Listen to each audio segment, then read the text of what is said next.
जय श्री कृष्णा। वसुदेवसुतं देवं कंसचाणूरमर्दनं देवकी परमानंदं कृष्णं वंदे जगद्गुरुम्। कुछ भक्तों की ये इच्छा है, प्रश्न आया है कि कार्तिक मास का नाम दामोदर मास क्यों रखा गया या इसको दामोदर मास क्यों कहते हैं। तो आपको बताएं, कार्तिक मास बड़ा ही शुभ महीना चल रहा है और इसमें सारे त्यौहार आते हैं, सारे पर्व आते हैं, बहुत सारी लीलाएं की भगवान ने। इसमें दीपावली भी इसी में आती है, गोवर्धन पूजा भी इसी में है, भाई दूज भी। तो बहुत सारे इसमें पर्व आने से ये महीना बहुत खास महीना है और इस महीने में किया गया यज्ञ दान तप अनंत गुणा फल देता है। छोटी छोटी शॉर्ट वीडियोस तो आप सुन ही रहे हैं कि सारे तीर्थों में चले जाओ, 7 प्रकार का दान कर लो, फिर भी कार्तिक मास में किया गया थोड़ा सा नियम निभा लें, थोड़ा सा भगवान का नाम जाप कर लें तो उसका बहुत अधिक महत्व है। करोड़ों करोड़ों हिस्से के बराबर भी वो सारे तीर्थ व्रत आदि नहीं हैं।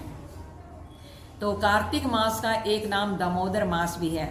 तो भक्तों की इच्छा है इसका नाम दामोदर मास क्यों पड़ा। तो आपको बताएं, भगवान श्री कृष्ण ने दामोदर एक लीला की थी और वो इसी महीने में की थी। पहले तो दामोदर का अर्थ जान लें आप। दाम जमा उदर, दाम कहते हैं रस्सी, उदर कहते हैं पेट। यशोदा मैया जब गोपियाँ माखन चोरी की शिकायत लेकर आई मैया के पास, तो माँ यशोदा ने कहा कि आज मैं तुझे छोड़ूंगी नहीं कन्हैया, आज तो मैं तुझे उखल के साथ बांधूंगी, सारा दिन तो इसे उखल के साथ ही बंधे रहना। एक तो इसमें 2 रीज़न थे। भगवान श्री कृष्ण एक तो स्वयं ये सोच रहे थे कि मुझे कौन बांध सकता है, मैं सारी दुनिया को बांधने वाला हूँ, क्या मुझे भी कोई बांधने वाला मिलेगा। तो भगवान ये लीला करके भक्तों को ये दिखाना चाहते थे कि मैं केवल प्रेम के वश।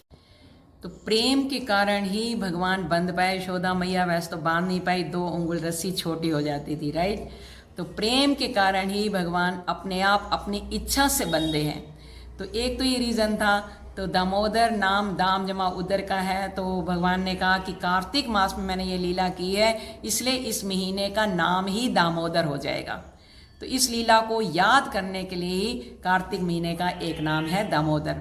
दूसरा भगवान का ये रीज़न था कि उखल से बंधे, तो जो नारद जी से द्वारा श्रापित थे कुबेर जी के दोनों पुत्रों का उद्धार करना था, जो अभी पेड़ वृक्ष की योनि में बने हुए थे, उनका भी उद्धार करने के लिए भगवान ने दामोदर लीला की।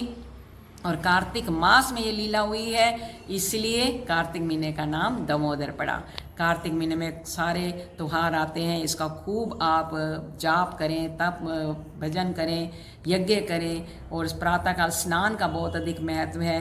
कार्तिक महीने में किया गया यज्ञ दान तप अनंत गुना फल देता है और अपने मानुष चोले का कल्याण करने के लिए बहुत सुंदर महीना है। भगवत प्राप्ति होती है, भगवान के चरणों की भक्ति प्राप्त होती है और घर में भी सुख शांति बनी रहती है। जय श्री कृष्ण, जय गुरुदेव।